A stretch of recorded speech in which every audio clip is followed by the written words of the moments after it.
ఈ సిరియా దేశపు సైన్యాధిపతి ఇశ్రాయేలు పట్టణానికి వెళ్ళాడు. ఇశ్రాయేలు పట్టణానికి వెళ్ళినప్పుడు అక్కడ కొంతమందిని చెరగా కొనిపోయారు వాళ్ళు. అలాంటి కాలంలో అందరినీ మాకు అని ఒకవేళ నియమించుకుని ఉండొచ్చేమో. అందులో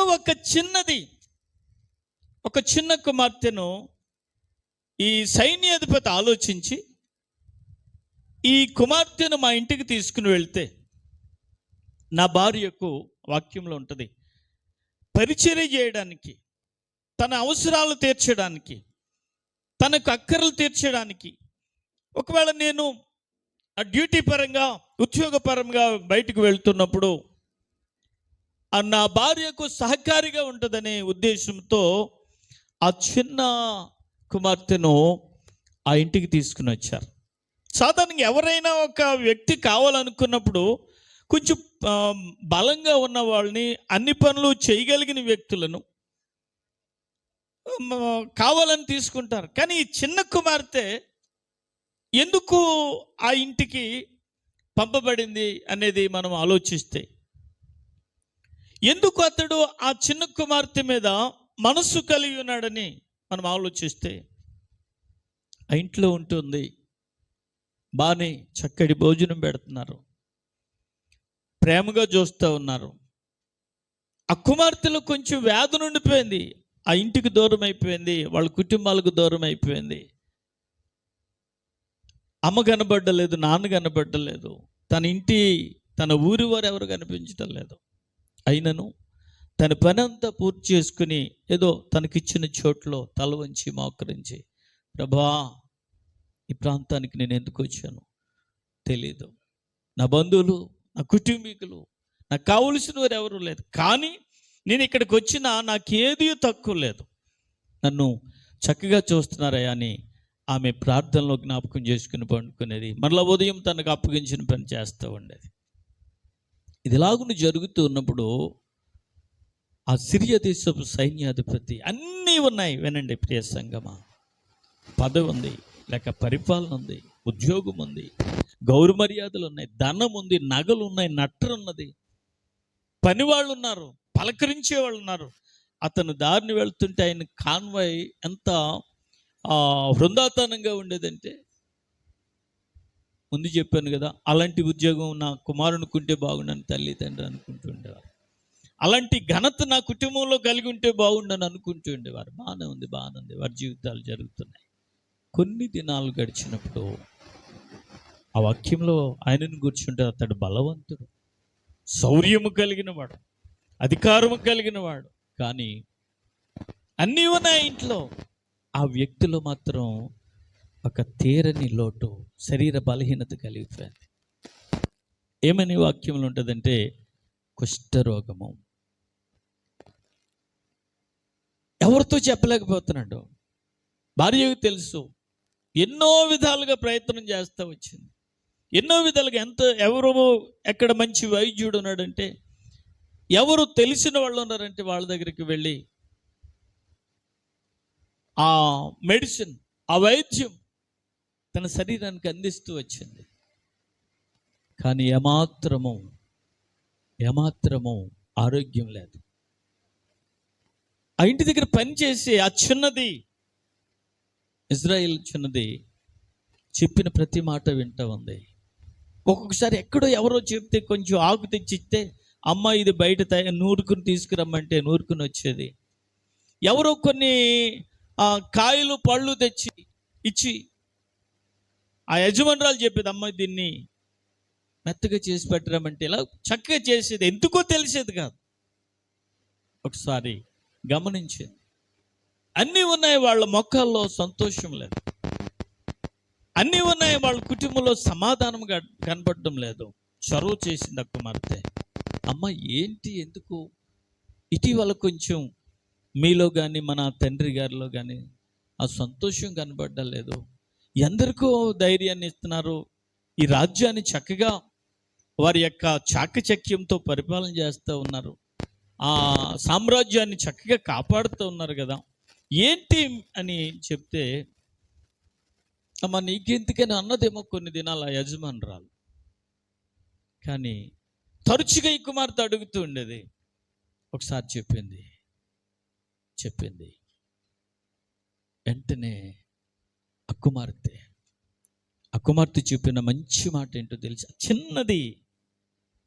సాధారణంగా కొన్నిసార్లు అంటాం, ఏదైనా విషయం మాట్లాడేటప్పుడు చిన్నపిల్ల కదా, ఈ అమ్మాయికి ఏం తెలుసు అని పట్టించుకో, చిన్నపిల్ల కదా, చిన్నపిల్లాడు కదా అని నిర్లక్ష్యం చేస్తూ ఉంటాం. కానీ ఈ కుమార్తె అడిగింది, విషయం చెప్పింది ఆ యజమానురాలు. వాళ్ళతో ఎక్కువగా మాట్లాడడానికి అవకాశం ఉండదు, భయం. ఏదైనా పని చెప్తే చేయాలి తప్ప ఈ అమ్మాయి చెప్తే వాళ్ళు దానికి సమాధానం చెప్పే పరిస్థితి కాదు. కానీ అడిగింది, చెప్పాడు. ఆ కుమార్తె చెప్పింది, అమ్మా, సోమ్రోన్లో దేవుని సేవకుడు ఉన్నాడు. అతడు గనుక మన యజమానుని గురించి శుభం పలికితే ఈయన బాగైపోతాడు, ఈయన స్వస్థతను పొందుకుంటాడు, మరలా మనకి ఆ మొదటి సంతోషం కలుగుతుందని ఆ చిన్న కుమార్తె ఆ మాటను చెప్పింది. ఇవంతా ఎందుకు మీకు గుర్తు చేస్తున్నానంటే, వాళ్ళకి అన్నీ ఉన్నాయి ఆ ఇంట్లో కావలసినవన్నీ ఉన్నాయి. కానీ ఎందుకో వారి శరీరాల్లో కలిగిన బలహీనత, వారి కుటుంబాల్లో కలిగిన సమస్య, వారికి కలిగిన మానసిక ఒత్తిడిని బట్టి కృంగిపోతూ ఉన్నారు. ఎందరికో సలహాలు ఇస్తున్నారు వీళ్ళు, కానీ వీళ్ళకి సలహా చెప్పేవాళ్ళు లేరు. ఎందరికో సహాయం చేస్తున్నారు, కానీ వీరికి సహాయం చేసేవాళ్ళు లేరు. అలాంటి టైంలో దైవత్వం కలిగిన చిన్నది, ఆ దైవత్వం కలిగిన కుమార్తె చొరవ చేసి, అయ్యా, మన యజమానుడు బాగోవాలి, మన యజమానుడు బాగుంటే నేను, మీరు, మనందరం బాగుంటాం, సామ్రాజ్యం బాగుంటుంది అని చెప్పినప్పుడు ఆ మాట భార్య ఆయనకి చెప్పడానికి కొంచెం ఆలోచించింది. ఇదేంటి ఎక్కడికి వెళ్ళటం ఏంటి? చొరవ చేసి మరలా తన భార్య తనకు చెప్పినప్పుడు ఆలోచించాడు. సరే, బాగోవాలి కదా, ఎన్నో చోట్లకి వెళ్ళాను కదా, అక్కడికి కూడా వెళ్దామని బయలుదేరినప్పుడు అక్కడ దేవుని దాసుడు, సేవకుడు ఎలీషా ఉన్నాడు. అక్కడ ఎలీషా దగ్గరికి వెళ్ళినప్పుడు ఆ మహనీయుడు చెప్పాడు. వీళ్ళు అనుకున్నారు ఏదో వెల చెల్లించలేమో, దానికి ఏమైనా కొంచెం ఖరీదు ఉంటుందేమో అని చెప్పి ఆ అధ్యాయంలో చదువుతుంటే మణుగులు వెండిని, లక్షల కొలది బంగారపు ధనమును, దుస్తులు పట్టుకుని వెళ్ళినట్లుగా ఆ లేఖనాల్లో ఉంటుంది. ఆయనకున్న సమృద్ధిని బట్టి వేటికి ఆయన ఆశించలేదు. కానీ ఆయన చెప్పాడు, ఎలీషా, యొర్దాను నదికి పోయి 7 మార్లు స్నానం చేయి. ప్రియ సంగమా, అది చాలా సింపుల్ పని.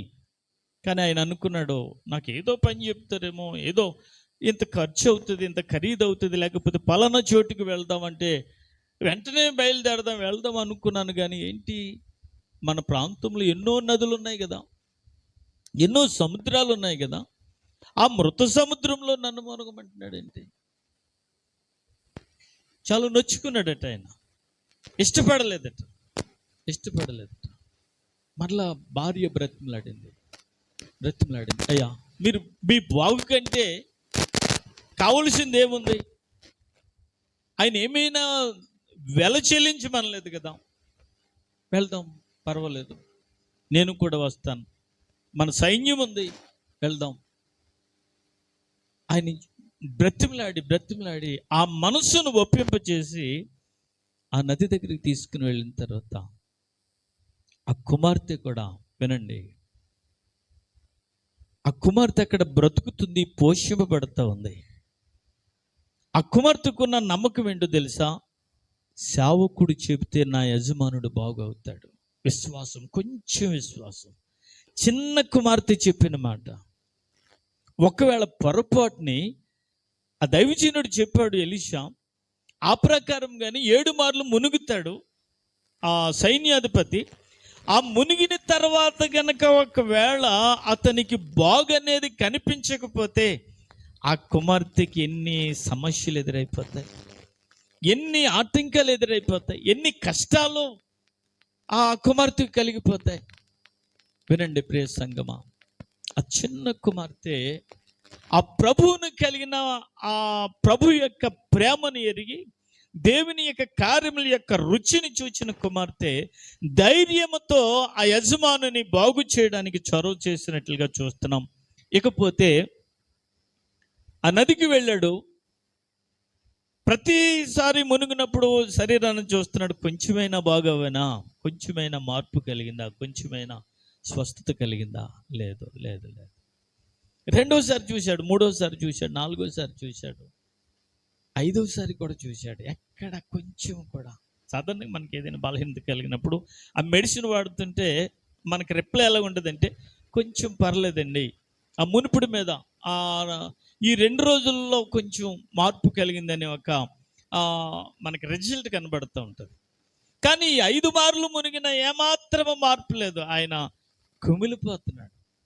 ఎంతో ఆ సామ్రాజ్యంలో ఒక గనుడెత్తును అధికారి, అతనితో కూడా ఎంతో మంది సమూహం వచ్చారు. ఈ నదిలో ములుగుతున్నప్పుడు వీళ్ళందరూ ఆ ఒడ్డున నిలబడి చూస్తూ ఉన్నారు. ఆయన పరోక్షంగా కూడా ఫెస్టేజ్ ఫీల్ అయిపోతున్నాడు. 7వ మారు కూడా నేను మునిగిన తర్వాత బాగా అవ్వకపోతే నేను ఇక్కడే చనిపోవాలనుకుంటాడు. ప్రియ సంగమా, ఇక్కడ ఈయన మునుగుతున్నాడు. ఆ సమాచారాన్ని చెప్పిన కుమార్తెట దూరముగా ఉండి తల వంచి మోకరించి ఏడవటం మొదలుపెట్టిందట.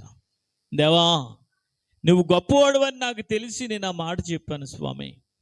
ఆ ఇంట్లో నేను పోషింపబడుతున్నాను, ఆ ఇంట్లో నా ఆకలి తీరుతా ఉంది, ఆ ఇంట్లో నాకు సౌఖ్యం కలుగుతూ ఉంది స్వామి. నువ్వు గొప్పవాడు కదా, ఎందరినో బాగు చేసావు కదా, ఆ దాసుని బాగు చేయదేవా, ఆ యజమానిని బాగు చేయని అక్కడ ఏడవటం మొదలుపెట్టిందట. 7వసారి కూడా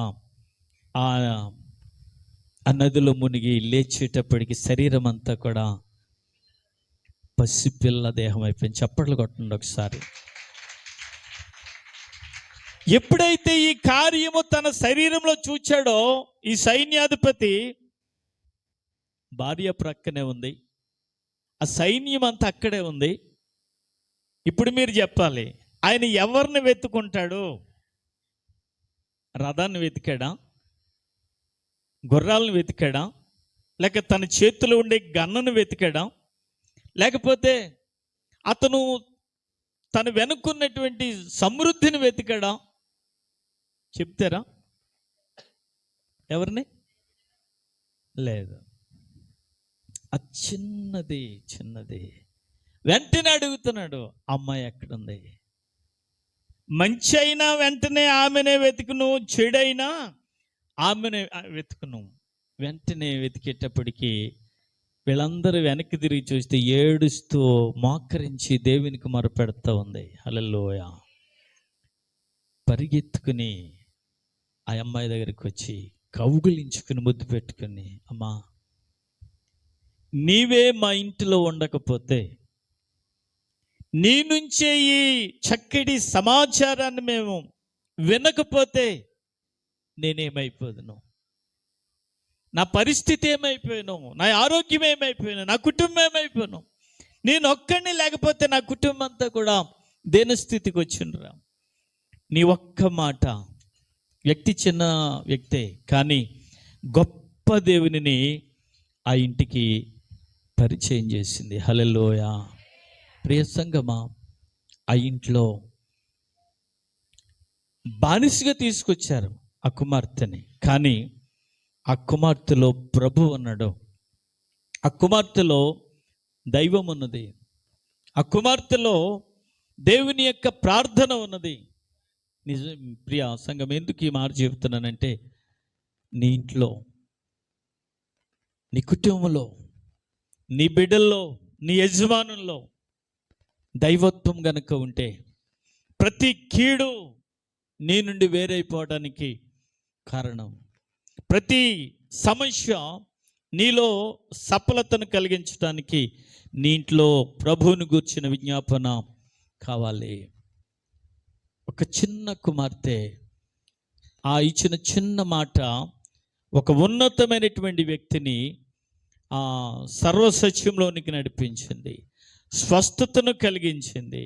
ఇంకా ఆ మిగిలిన విషయాలు గ్రంథాల్లో లేవు, కానీ నిపుణులు లేకపోతే వ్యాఖ్యానకర్తలో చెప్తారు, ఆ కుమార్తెను ఎంత ఉన్నతమైన స్థితికి ఆ యజమానుడు తీసుకుని వెళ్తాడు. మంచి సంబంధాన్ని చూచి ఆ అమ్మాయికి పెళ్లి చేసి ఉంటాడు, మంచి భవనం కట్టించి ఉంటాడు. ఆమె బ్రతుకున్నంత కాలము తమ పిల్లలు పిల్లలు పిల్లలు పిల్లలు ఎవరికి చేయి చాపకుండా ఉండడానికి సమృద్ధిని ఆ కుమార్తెకు ఆ యజమాని ఇచ్చి ఉంటాడు. ఎందుకు ఈ మాట చెబుతున్నానంటే, చిన్నపిల్లలని మన పిల్లల్ని నిర్లక్ష్యం చేయకండి. చిన్ననాటి నుండి ప్రభు సన్నిధికి పంపించండి. చిన్ననాటి నుండి ప్రభుతో సహవాసానికి అలవాటు చేయండి. మాకు సండే స్కూల్కి సుమారు 70 మంది పిల్లలు ఉంటారు. ఏ వయసు నుండి తెలుసా? పాలు విడిచిన నాటి నుండి ఆ తల్లి తీసుకొచ్చి అక్కడ కూర్చోబెడుతుంది. వాళ్ళు ఏమి వినరు, అల్లరి, పాసుకే చేస్తారు, లేకపోతే పాడు చేసేస్తారు. వాళ్ళ ఉపకారం కాదు, కానీ ఒక తల్లిని చూసి మరొక తల్లి ఆ క్రమాన్ని నడిపిస్తూ ఉంటుంది. ఆ దీవెనలో వారు ఎదుగుతూ ఉంటారు. చక్కటి పరిచర్య జరగటానికి ఆ పిల్లల సహకారం కూడా సంఘానికి చాలా అవసరం. చాలా తల్లులు ఏం చేస్తారంటే, ఎక్కడ మంచి స్కూల్ ఉంది ఆ స్కూల్లో చదివించాలని ప్రయత్నం చేస్తుంటారు. మంచి తప్పు కాదు. ఆ స్కూల్కి వెళ్ళడానికి చక్కటి బ్యాగ్ రెడీ చేస్తాం, ఆ బాక్స్ రెడీ చేస్తాం. ఆ స్కూల్ బస్ వచ్చే టయానికి ఇంకా ఒక 5 నిమిషాలు 10 నిమిషాలు ముందుగా నువ్వు మీ ముందుగా పుట్టిన అబ్బాయినో అమ్మాయినో లేకపోతే యజమానో పంపించి అక్కడ ఆ బస్సు ఎక్కిస్తాం. మరలా స్కూల్ నుండి రిటర్న్ వచ్చేటప్పటికి బస్ కంటే ముందు ఆ పిల్లల్ని ఇంటికి తీసుకురావడానికి అక్కడికే వెళ్ళిపోతా బస్ దగ్గరికి. ఎప్పుడైనా అనుకున్నావా, ప్రభు దగ్గరికి నా పిల్లలను పంపిస్తే, దేవుని దగ్గర నా పిల్లలను అలవాటు చేస్తే నా పిల్లలు ప్రయోజకులు అవుతారని ఎప్పుడైనా ఆలోచించావా? ఆ చిన్న కుమార్తె నా తల్లి ఇజ్రాయిల్ ప్రాంతంలో పట్టణంలో ప్రార్థన నేర్పించింది. ఆ ప్రార్థన ఆమె ఆకలి తీర్చింది. ఆ ప్రభు యొక్క శక్తి తను నివసించే కుటుంబంలో ఒక దీవెనకరమైన కార్యమును జరిగించడానికి కారణమయ్యింది. చాలాసార్లు సండే స్కూల్ నుండి కూడా మనం వింటూ ఉంటాం, 5 రొట్టెలు 2 చేపలు. అక్కడ ఆ వాక్యంలో కూడా చక్కటి మాట ఉంటుంది, 5 రొట్టెలు 2 చిన్న చేపలు. విన్నారా? సండే స్కూల్లో వింటారు, సేవకులు వాక్య సందేశాల్లో కూడా వివరించి ఉంటారు. 5 రొట్టెలు 2 చిన్న చేపలు. యోహాను సువార్తలు అనుకుంటాను 6వ అధ్యాయము, యోహాను సువార్త 6వ అధ్యాయం 9వ వచనంలో 5 రొట్టెలు 2 చిన్న చేపలు ఉన్నాయని ఆ లేఖనాల్లో మనం చూస్తూ ఉంటాం, అనేక పర్యాయాలు విన్నాం. యేసు ప్రభు వారు కొండ మీద ప్రసంగంలో ఆయన మాట్లాడుతున్నప్పుడు 3 దినాలు పరిచర్య జరుగుతూ ఉంది. జరుగుతున్నప్పుడు ఆ సభకు వివిధ గ్రామాల నుండి ప్రజలు వెళ్తున్నప్పుడు ఒకవేళ ఆ ఇంటి తల్లి రావడానికి వీలు కలగకపోతే వెళుతున్నటువంటి వారికి వాళ్ళ బిడ్డను అప్పగించి, అమ్మ ఈ అబ్బాయిని మీతో తీసుకుని వెళ్ళండి, జాగ్రత్తగా మరలా తీసుకురండి అని చెప్పి ఒక అబ్బాయిని ఆ పరిచర్యకు ఆ సభలకు వెళ్తున్న ఒక తల్లికి లేక కొంతమందికి జతపరిచి పంపించినట్లుగా మనం గమనించాలి. పంపించినప్పుడు ఆ తల్లి ఒక బాక్స్ పెట్టింది. ఆ బాక్సులో రొట్టెలు ఉన్నాయి, ఇంకేమున్నాయి, చేపలు ఉన్నాయి. చేపలు పెద్దయా? చిన్న చేప, చిన్న చేప అంటే వాడు ఆకలి తీరిపోద్ది చాలు. ప్రియ సంఘమా, దేవుని కార్యాలు జరుగుతున్నాయి 3 దినాల్లో. సాధారణంగా పిల్లల్ని మనం చూస్తే పిల్లలకి ఏదైనా ఒక తినడానికి స్నాక్స్ కానీ లేకపోతే బిస్కెట్స్ కానీ ఏమైనా తన బాక్సులో పెడితే స్కూల్కి వెళ్ళినప్పుడు పుస్తకాలు తీయడు, ఇంకొకటి తీయడు, వెంటనే ఇది మొత్తం అయిపోవాలి కదా. ఆ టైంలో ఆ చిన్న పిల్లాడు కూడా వాక్యం వైపు ధ్యాస పెట్టాడు. ఆ చెబుతున్న మాటలు వినటం అలవాటు చేసుకున్నాడు. పాటలు పాడుతున్నప్పుడు పాటలు పాడుతూ వచ్చాడు, మోకరించేటప్పుడు మోకరించాడు, స్తుతించేటప్పుడు స్తుతించాడు. వాక్యాన్ని బోధిస్తున్నప్పుడు మనసును పెట్టి విన్నాడు. వీడికి కూడా ఆకలేయలేదు. ఇక అమ్మ బాక్స్ ఇచ్చింది, ఎవరికో ఇవ్వలేదు, వీడికి అరే నాన్న ఆకలేసినప్పుడు తినమని. కానీ ఆ బాక్స్ తెరవకుండా ఆ దీక్షలో ఆ 3 దినాలు కూడా ఆ వాక్యంలో బలపరచబడ్డాడు. ఇంకా అందరూ తెచ్చుకుని ఉంటారు, ఏదో ఒకటి తెచ్చుకుని అన్నీ అయిపోయాయి. ప్రభు అంటాడు వీళ్ళందరూ 3 దినాలు ఉన్నారు కదా. సాధారణంగా ప్రతి సంఘాల్లో కూడా 3 దినాలు కోటలు పెట్టుకుని ఆఖరి రోజు భోజనాలు పెట్టుకుంటూ ఉంటాం. మనం ఎక్కడి నుంచో రాకపోయినా ఇంటి పక్క నుండి వచ్చినా సంఘపరంగా ఇలాంటి కార్యాలు జరిగిస్తాం. ప్రభువు ఆలోచించి వీళ్ళకి భోజనాలు పెడదామన్నాయి చెప్పాడు అనేటప్పటికి 12 మంది శిష్యులు తొందరపడ్డారు. బాబు, ఇక్కడ మనకు ఉప్పు పప్పు దొరకదు, మరలా మనం అవి తెచ్చుకోవాలంటే దానికి వెళ్ళడానికి రావడానికి దానికి కావలసిన సామాగ్రి, వంట పాత్రలు, పొల్ల, నీరు అన్నీ చాలా టైం పట్టేద్దయ్యా, ఇదంతా ఇబ్బంది పని, ఎందుకు వచ్చిన పని, విడిచిపెట్టయితే ఎక్కడ వెళ్తాడు అన్నట్టుగా. అంటే ఆయన సంగతి తెలియక, ఆయన ఆ ప్రభావమును ఎరగక వాళ్ళు అలా ఆలోచించినప్పుడు వాళ్ళు కొంచెం నిష్ఠూరంగా మాట్లాడుంటారు. ఈయన అన్ని ఇలాగే చేస్తాడు. వీళ్ళందరి దగ్గరికి 1కి 10 సార్లు తిరుగుతున్నారు, అమ్మా ఏదైనా ఉందా, ఏదైనా ఉందా. ఒకవేళ ఎవరైనా చెప్పినా ఈ అబ్బాయి కూడా నాకు దగ్గర బాక్స్ ఉంది అన్నాడు. ఎన్నో ఆడు లెక్క పెట్టలేదు. తెరిచి చూచేటప్పటికి 5 రొట్టెలు 2 చిన్న చేపలు. ఓరి బాబు, ఈ మాట పట్టుకుని వెళ్ళి ప్రభు దగ్గర చెప్పిన ఎవడికి పంచి పెడతాడు? ఒకడికి ఇస్తే 2వ వాడితో. కొన్నిసార్లు మనం ఎన్నో పనులు పెడతాం. పెళ్ళిళ్ళ ఫంక్షన్లో చాలా డబ్బులు లక్షలు ఖర్చు పెట్టుకుంటారు. అప్పడం వేయకపోతాడు, గొడవ పెట్టేస్తున్నాడు. సాంబార్ వేయమంటాడు, అందులో ఆనపముక్క, మొన్న ఒకసారి గొడవ జరిగింది, ఆనముక్క వేయలేదని అలరి చేసాడు. ఆఖరిన ఉండొచ్చు ఉండకపోవచ్చు, మీ దైవజనుల ఆనపకాయ ముక్కలు దాచితే దాచి ఉండుగాక. కనుక ప్రియ సంగమా, ఇలాంటి చిన్న చిన్న విషయాలు అలరి జరుగుతుంది అనుకున్నారు ఆ శిష్యులు కూడా. ఈ 5 రొట్టెలు 2 చిన్న చేపలు బయటికి వెళ్ళి ఎవడికి పెడతామండి? అయినా మరలా ప్రభు అంటాడు, అవి పట్టుకుని రండిరా మీకు ఎందుకని చెప్పి అంటాడు. ఆ చిన్న చేపలు ప్రభువు చేతిలో పెట్టిన తర్వాత, ప్రభు విరవటం ప్రారంభించిన తర్వాత అది ఒక గొప్ప రాశిగా తయారైపోయింది. వింటున్నావా? ఏదైనా నీ నుంచి నీ చిన్న సహాయము ప్రభు చేతిలో పెట్టు. నీ చిన్న కష్టమును ప్రభు చేతిలో పెట్టు. గతంలో నేను ఒక బుక్ చదివాను. బుక్ చదివితే ఆ బుక్లో ఏముందో తెలుసా? ఒక ఉన్నతమైన కుటుంబం కలిగిన కుటుంబాలు వాళ్ళ కుమార్తెకు వివాహం చేశారు. వివాహం చేసి పెళ్ళి అయిపోయింది. సామాగ్రి పెట్టి అత్తింటికి తీసుకుని వెళ్తూ తల్లి ఆ కుమార్తెకు కొంత సలహా ఇచ్చింది. ఏమనో తెలుసా? అమ్మా, నువ్వు లేకపోతే నీ భర్త ఏదైనా మీ వ్యాపార పరంగా కానీ ఉద్యోగపరంగా కానీ ఏదైనా సహాయాన్ని నెలవారీ కావచ్చు, వారపు బట్టుబడి కావచ్చు, ప్రతినిత్యము తెచ్చుకునే సహాయం కావచ్చు, దాన్ని నువ్వు ఏమి చేయాలంటే కొంచెం భాగం తీసి దేవుని సేవకునికి కేటాయించు. అందులో మరికొంచెం భాగం తీసి ఎవరైనా ఆపదలో ఉన్నవారు సహాయాన్ని కోరినప్పుడు వారికి సహాయార్థముగా ఆ కొంచెమును నీవు కేటాయించాలి. ఇవి నీ ఆకలిని తీరుస్తాయని ఆ తల్లి చెప్పిన సలహాను అనుసరిస్తూ తన దినచర్యను కొనసాగించినప్పుడట ఆ ఇంటికి కొదువు లేదట.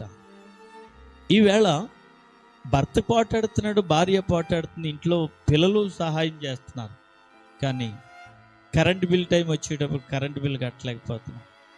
కోటబండి ఇంటి ముందు వచ్చేటప్పటికి మన ఇల్లు దాటి వెళ్ళిపోతుంది. అంటే డబ్బులు లేవంటున్నాం. కారణం ఏంటి? అక్కర్లేని ఖర్చులు, ఉపయోగం లేని ఖర్చులు. ఎవరినో చూసి నేను కూడా అలా ఉండాలని, నేను కూడా అలా కట్టాలని, అలాగున మన పరిస్థితి కూడా మెరుగు చేయబడాలని అక్కర్లేని వాటిని ఎంచుకుని ఆత్మీయ స్థితిని దిగజారుస్తున్నటువంటి వ్యక్తులు లోకంలో చాలామంది లేకపోలేదు. దేవుని పిల్లలు క్రమము పొదుపు దైవికమైన స్థితిని కలిగి ఉన్నప్పుడు ఆ కుటుంబాల్లో కొరత కలగదు. ముందుకెళ్ళిపోదాం. చిన్న బాలుని దగ్గర రొట్టెలు 2 చిన్న చేపలు దేవుని చేతుల్లో పెట్టబడినప్పుడు అవి వాటిని ప్రభు విరిచిన తదుపరి ఆ కొద్దిపాటి ఆహారము విస్తారమైన సమూహానికి ఆకలి తీర్చడానికి కారణమైందని వాక్యం ఉంది. ఆ లేఖనాల్లో చదివితే పురుషులు 5,000 మంది. ఇప్పుడు ఏ సభలైనా ఎక్కువ ఎవరు ఉంటారు? ఆడవాళ్ళు. అంటే వాళ్ళని లెక్క పెట్టలేక ఇంకా వాళ్ళని సభ్యత్వాన్ని పెట్టలేదేమో అనుకుంటున్నాను. నేను అనుకుంటాను పురుషులు 5,000 మంది ఉంటే కనీసం 15,000 మంది అయినా స్త్రీలు ఉంటారు. 15,000 మందిలో పిల్లలు కూడా కనీసం ఒక 5,000 మంది అన్నా ఉంటారు. 15, 5, 20, 25,000 మంది 2 చిన్న చేపలు 5 చిన్న రొట్టెలు తినగా ఆఖరినట్ట ప్రభు మరలా చెప్పాడట, ఆల్టర్ కాల్ ఇస్తున్నాడు. బాయ్, అందరికీ వడ్డించారంటే అయ్యా వడ్డించామయ్యా. మరొకసారి చెప్పండి, ఇంకా ఎవరికైనా కావాలంటే